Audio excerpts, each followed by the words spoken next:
24 hours, 30 pit stops, 4,000 kilometers, flat out, every lap, every corner, fighting with the fastest endurance racers on the planet and the oldest enemy there is, time. So things are pretty tense in here right now, having led the race for 20 hours, a 10-second lead has dropped to a 28-second deficit in the last 45 minutes. When Kota Nozhany came in from his stint, he looked devastated, and now it's up to Brock Parks to try and make up the gap. But everyone in here is pretty worried. There's just over 3 hours of the race left to go, and 30 seconds is quite a lot to make up. So, how do you prepare yourself for a fight that can be lost in the last minute of a day and a night? Let's pay a visit to Brock Park's crow's nest in Andorra, the Pyrenees, where he spends most of the racing season training at 2,000 meters. Smart move. Just came back from France, from Le Mans, from the test. Now for, I think it's about a week and a half, I'll be here training, and yeah, it's for me, it's the best possible way to prepare for Le Mans. Nice and relaxed, get my training done. I like to train normally in the mornings before lunchtime, and then I've got the afternoon to do whatever I want to do. Normally I like to get on my motocross bike, because for me it's the best training that you can do. That puts me in a good stead for the 24-hour endurance race. Le Mans. For decades, petrol heads have flocked to this city 200 kilometers south of Paris, fueling their passion for speed, camaraderie, and outright lunacy.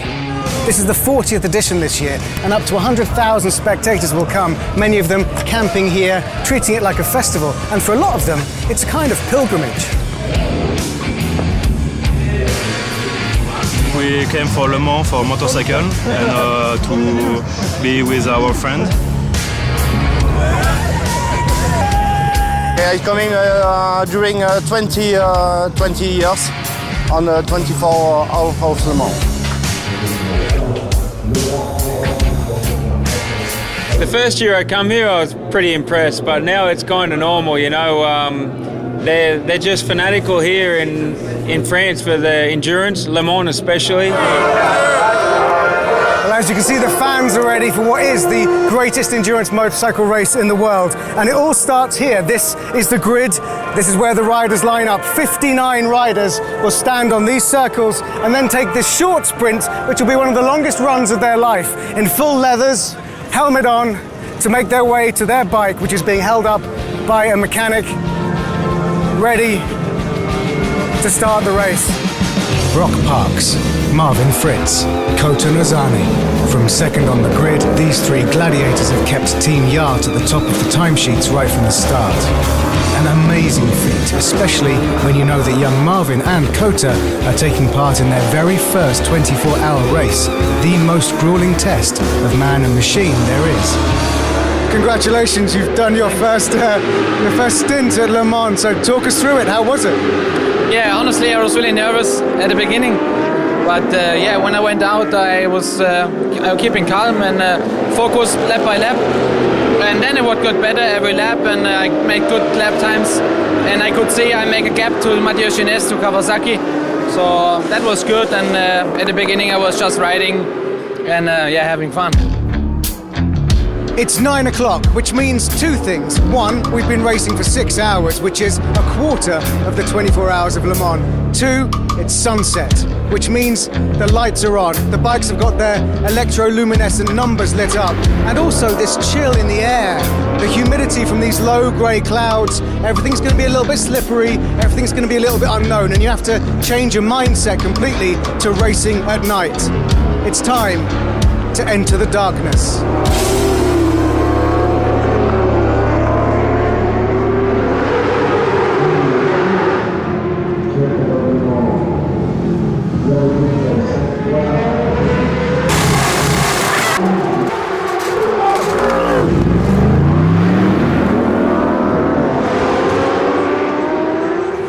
So, Brock, you've literally just stepped off the bike. It's 5:30 in the morning. How are you feeling right now? Yeah, this stint I was a little bit tired, I think. Yeah, making a few mistakes, just trying to, keep my concentration, because it's easy to make mistakes at the moment. The track's a little bit greasy, and yeah, I didn't feel so good on that stint.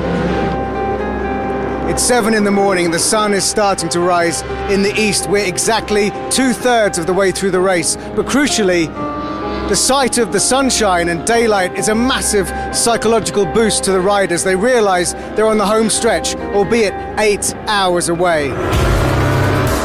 As the race approaches its climax, Yacht has lost the long-held lead. Still, they push hard and give it all they have to reel Team GMT94 back in. With success, Brock Parks is breathing down their necks. Oh, if only this long race had been just a little longer. Now Brock rages across the finish line in second place, a mere 19 seconds behind GMT94. But we are quite happy. Of course, we didn't win, but in Le Mans, when you catch a podium, it's always great, and also it's great for Bridgestone. It's great for all the team, and we are quite happy. And I'm sure that we catch a lot of points. And the season we have some more races, and I'm sure that our time is coming. And I'm sure the next race we will be fighting again for the win. What do you think went wrong? What happened? Nothing went wrong. In reality, everything went perfect. Just not as perfect than for the other team. Okay. So nobody made any mistake. It's a hard race. 24 hours are so long. So it's back to work for Team Yacht.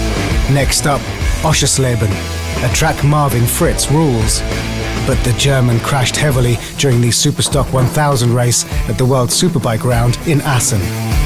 Luckily, he's currently recovering. Luckily, this team is in it for the long run.